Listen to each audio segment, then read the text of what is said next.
Aujourd'hui, on va passer en revue 5 VTT tout suspendus avec un budget compris entre 1800 et 3000 euros. En dessous, je vous le conseille pas vraiment car vous risquez d'être rapidement frustré et vous retrouver avec un VTT qui pèse relativement lourd et des composants de moyenne qualité. Je vous laisse découvrir ce classement parmi les meilleurs de la saison 2025. Alors accrochez-vous pour cette sélection et n'oubliez pas, pour trouver les meilleurs tarifs et promotions, il vaut mieux aller faire un tour en description de la vidéo. Le premier de ce classement est un VTT tout suspendu très abordable, le Mondraker Race, un compagnon de trail polyvalent qui m'a impressionné par sa capacité à affronter aussi bien les montées que les descentes. Avec un tel rapport qualité-prix, ce VTT se révélera particulièrement avantageux compte tenu de ses performances. Le cadre en aluminium 60-61 Shelt Evo offre une robustesse remarquable sans compromettre le poids. La fourche RockShox 35 Gold avec ses 150 mm de débattement m'a fourni un contrôle précis, tandis que l'amortisseur Foxfloat DPS avec ses 130 mm absorbait efficacement les chocs. La transmission SRAM SX Eagle de 12 vitesses nous a laissé un choix parfait pour chaque situation. Avec un pédalier équipé d'un plateau de 32 dents, couplé à une cassette de 11-50 dents, il permet d'affronter les pentes les plus raides sans jamais manquer de développement. Côté freinage, on est sur du SRAM Level T hydraulique qui nous a assuré un freinage puissant et progressif équipé de disques Centerline de 180 mm. À l'avant comme à l'arrière, ils m'ont donné confiance, même dans les sections techniques nécessitant un dosage précis. Les roues sont des MDK EP1 29 pouces, tubeless ready avec une largeur interne de 30 mm supportant parfaitement les pneus Maxxis. L'ensemble offre une adhérence exceptionnelle sur tous les sentiers. Et ses points forts sur le terrain, une excellente absorption des chocs en descente technique, maniabilité surprenante dans les virages serrés, grimpe efficacement les pentes raides, stable à haute vitesse sur terrain accidenté et son poids est contenu facilitant les longues sorties. Pour plus de détails, c'est en description. J'ai ensuite essayé le Cannondale Habit 3 en 29 pouces. Ce trailback violet m'a séduit par son allure et sa polyvalence, difficile de résister à son design audacieux et à sa promesse d'être performant sur tout type de terrain. Le cadre Smartform C1 en aluminium offre une rigidité remarquable. La fourche RockShox Pike Select de 140 mm absorbe parfaitement les chocs, ainsi que l'amortisseur Deluxe Select Plus avec son mode réglable en plus, ce qui rend les descentes vraiment fluides. La transmission SRAM NX Eagle de 12 vitesses m'a impressionné par sa précision. Le monoplateau de 30 dents couplé à une cassette de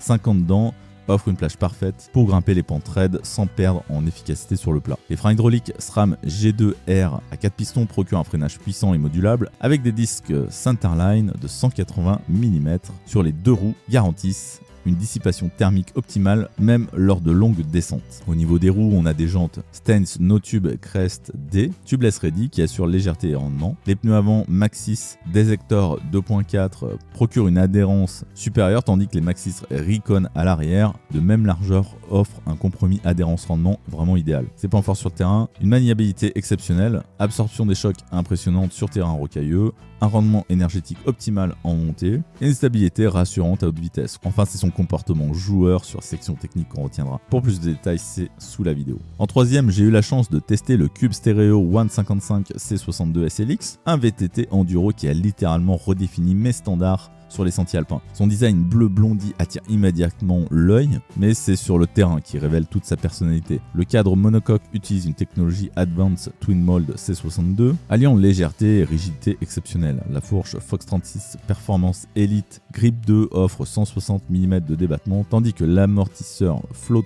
X2 Performance, avec ses 155 mm, absorbe chaque impact avec une précision chirurgicale. La transmission Shimano XT 12 vitesses m'a impressionné par sa fluidité. Le pédalier Praxis Grider HD en carbone avec plateau 32 dents, couplé à une cassette XT de 11 à 51 dents, nous a offert une plage de développement idéale pour affronter les montées les plus ardues. Les freins, quant au freinage, on est sur du frein hydraulique Shimano XT M8120, équipé de disques surdimensionnés de 203 mm à l'avant et 180 à l'arrière. Ils nous ont procuré une puissance de freinage rassurante dans les descentes techniques où la précision était vraiment cruciale. Ensuite, les roues sont des Newman Evolution Tubeless Ready, qui supportent des pneus Maxxis stratégiquement choisis, des Azegai Max Grip 2.5 à l'avant pour l'adhérence et un Million DR2 Max Terra 2.4 à l'arrière pour une traction et le rendement. Ses points forts sur le terrain, une stabilité exceptionnelle à haute vitesse, un équilibre parfait entre efficacité et absorption, une maniabilité surprenante malgré les roues en 29 pouces et un compartiment de rangement intégré au cadre.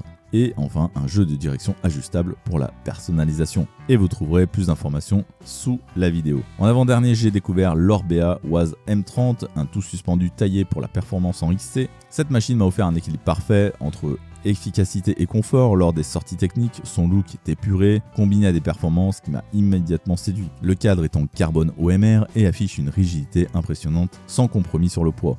La fourche Fox 34 Float SC Performance avec ses 120 mm de débattement et l'amortisseur Fox Float SL m'ont permis d'absorber les chocs avec une précision remarquable. La transmission mixte Shimano Deore SLX 12 vitesses couplée à un monoplateau 32 dents s'est avérée très polyvalente. J'ai particulièrement apprécié l'amplitude de la cassette 1151 dents qui m'a aidé à grimper les pentes les plus raides sans effort ou presque. Les freins Shimano Deore M60 M6100 ont démontré une puissance de freinage exemplaire. J'ai ressenti un dosage précis dans les sections techniques, offrant une modulation parfaite même lors des descentes prolongées. Enfin, les roues en alliage tubeless ready de 29 pouces étaient montées avec des pneus Maxxis Recon Race de 2,4 pouces. Cette configuration m'a procuré un excellent grip sur le terrain tout en conservant un rendement optimal sur les portions roulantes.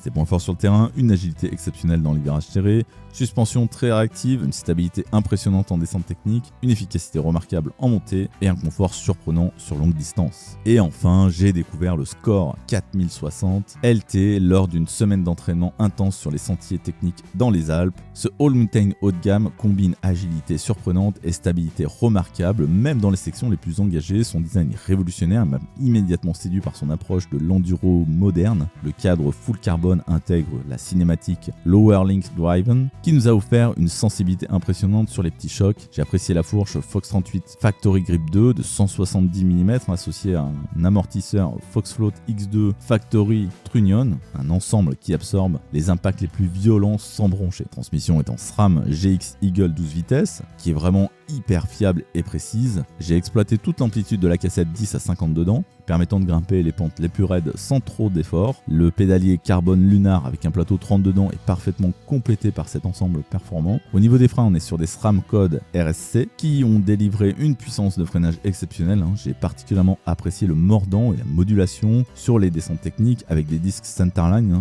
là encore surdimensionnés à 200 mm à l'avant comme à l'arrière. Pour les roues, on est sur des DT Switch EX 1700 Splin qui nous ont apporté une rigidité et une fiabilité sur tous les terrains. J'ai exploré la limite de l'adhérence grâce au combo Maxxis Asegai, Maxterra à l'avant et Dissector à l'arrière. Un ensemble parfait pour une agressivité maximale. Enfin, ses points forts sur le terrain, une stabilité exceptionnelle à haute vitesse, absorption impressionnante des gros impacts, équilibre parfait entre agilité et stabilité, une géométrie moderne pour les descentes techniques et une efficacité surprenante en montée pour un enduro. C'en est fini de ce classement, retrouvez ces VTT en description au meilleur tarif et pensez à nous lâcher un petit like et à vous abonner à la chaîne.